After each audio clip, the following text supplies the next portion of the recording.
नमस्कार मैत्रिणींनो, आरतीज किचनमध्ये आपले सगळ्यांचं स्वागत आहे। आज आपण मुलांच्या किंवा सगळ्यांच्याच आवडीचा असा फ्राईड राईस पाहणार आहोत। तर त्याच्यासाठी सगळ्यात महत्त्वाचं म्हणजे मोठी अशी कढई घ्या आणि भरपूर प्रमाणात त्याच्यात तेल टाका।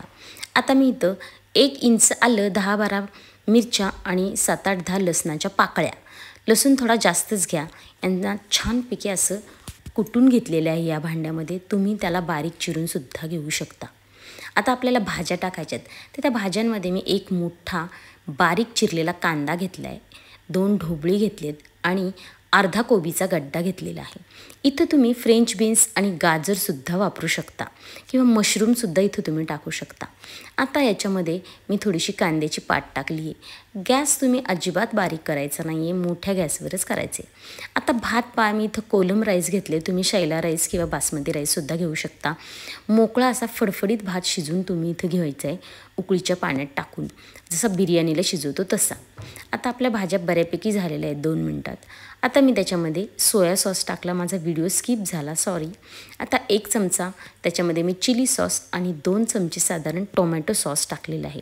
हे मिश्रण मिक्स करायचं आणि लगेच आपल्याला त्याच्यामध्ये आता थोडंसं मीठ टाकायचे। मिठाचं प्रमाण कमी ठेवा, कारण सोया सॉसमध्ये भरपूर प्रमाणात मीठ असतं आणि भात शिजवताना सुद्धा मीठ टाकलेलं असतं।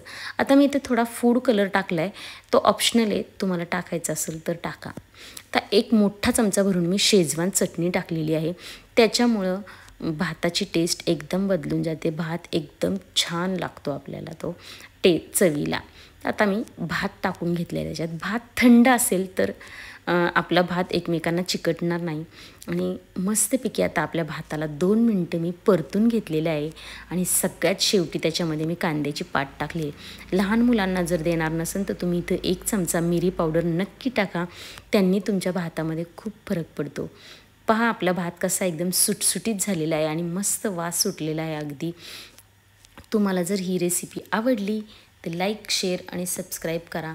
कमेंट बॉक्समध्ये नक्की कमेंट करा। धन्यवाद।